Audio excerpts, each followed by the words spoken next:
Momento de profundizar en el análisis de este tema. Para ello contamos con una voz autorizada. Él nos acompaña desde Ecuador. Se trata de Fander Falconi. Él es doctor en Economía Ecológica y también exsecretario de Planificación y Desarrollo de esta nación andina.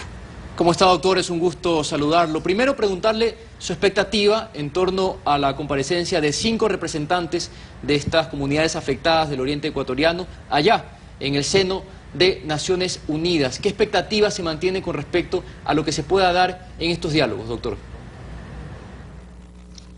Buenos días, un saludo a la patria grande. Yo creo que lo que va a ocurrir ahora en el seno de la Asamblea General de Naciones Unidas es sumamente importante. Las comunidades afectadas por la empresa Texaco, actualmente Chevron, van a exponer los casos y los motivos por los cuales ellos han acudido a levantar una demanda en cortes nacionales. Recordemos que la empresa Texaco operó en el Ecuador entre el año 1964 y el año 1990.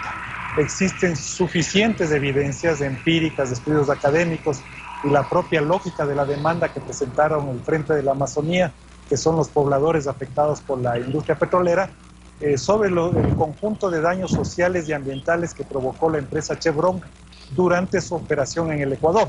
Son daños sociales y ambientales que tienen que ver con un conjunto de derrames petroleros, derrames de aguas de formación, afectaciones de actividades agrícolas, pero también culturas que fueron literalmente bañadas por el petróleo.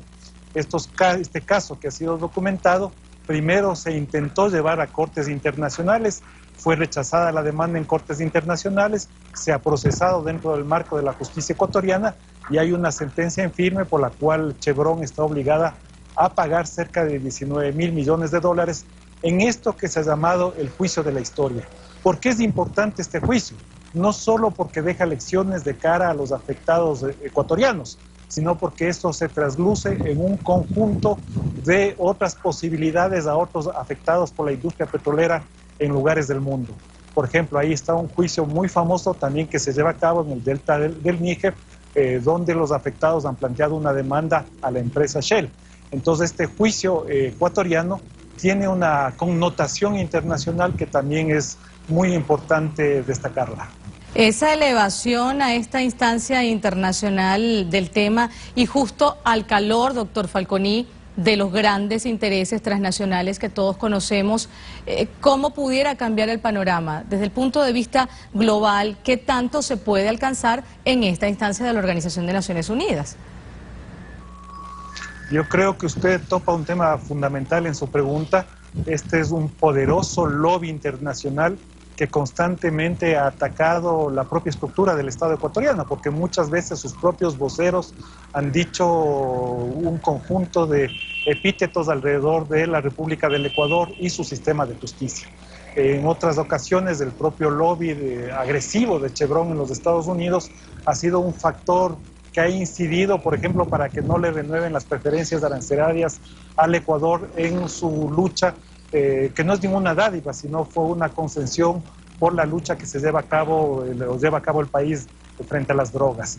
Es decir, estamos hablando de un lobby poderoso y, por ejemplo, la sentencia, el fallo parcial, el laudo parcial que se llevó a cabo en el Tribunal de La Haya la semana pasada, fue en base al Tratado Bilateral de Inversiones que suscribió el Ecuador en el año 93 y que fue puesto en práctica a partir del año 97, lo cual refleja el contubernio de intereses internacionales alrededor de un caso, donde evidentemente este lobby tiene una actuación absolutamente agresiva y hay un conjunto de tentáculos del poder que están asociados con el capital financiero internacional. Es decir, lo que yo intento decirles es que más allá de la importancia que tiene este juicio por sí para el caso ecuatoriano, tiene un conjunto de connotaciones internacionales que son sumamente importantes y por eso me parece bien que el gobierno ecuatoriano, en este caso los afectados, porque recordemos que el juicio que llevan a cabo los afectados es un juicio de privados, es el Frente Amazónico donde confluyen los afectados, las poblaciones afectadas contra una empresa transnacional. En esto el Estado no interviene, el Estado lo que está haciendo es defender las agresiones o defenderse frente a las agresiones de esta transnacional. Entonces yo creo que la reunión de hoy ojalá tenga la audiencia requerida y ojalá tenga el eco internacional que se requiere en este momento para enfrentar a estos lobbies internacionales y a estos tentáculos tan acentuados del poder internacional.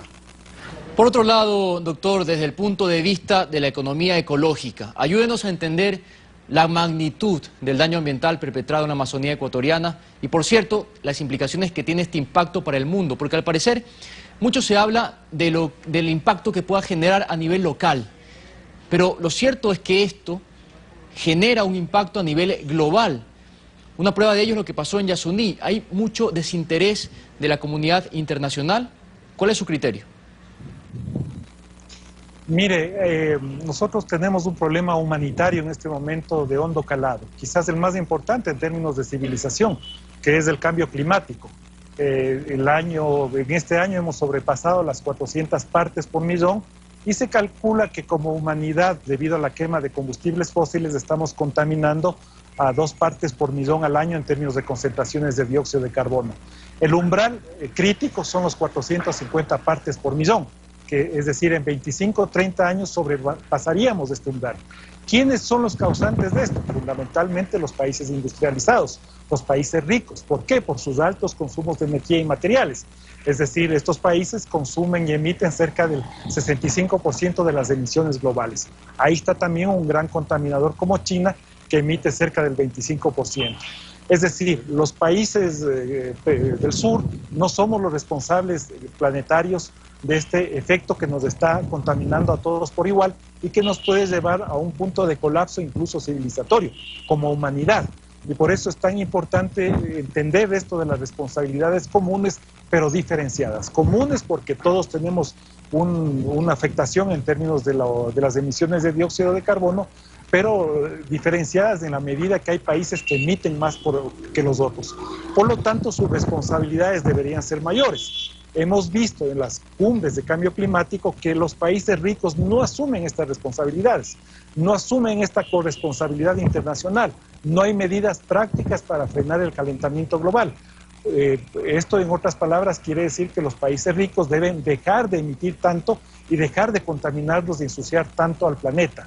Por eso, digamos, iniciativas como el Yasuní TT, que consiste en dejar el petróleo, o consistía en dejar el petróleo en el subsuelo, porque en este momento se está haciendo el tratamiento en la Asamblea Nacional, era una alternativa sumamente valiosa en términos humanitarios, porque significa dejar de quemar petróleo y emitir gases de efecto invernadero.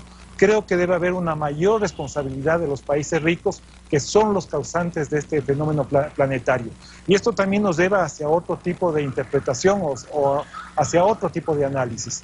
Me parece que en el seno de los espacios multilaterales como Naciones Unidas, que es donde se tratan las cumbres de cambio climático, lo que hemos visto es una profunda crisis del multilateralismo en la medida que no se han sido capaces los países ricos y el mundo en general de ponerse de acuerdo sobre este tipo de responsabilidades y sobre dejar de emitir tanto por parte de los países ricos. Le damos nuestro agradecimiento al doctor Fander Falconi, siempre con sus valiosos comentarios y reflexiones. Él es especialista, Marayira, en ecología económica y, por cierto, fue exsecretario de Planificación y Desarrollo en Ecuador. Toda una voz autorizada para hablarnos sobre este tema. Vamos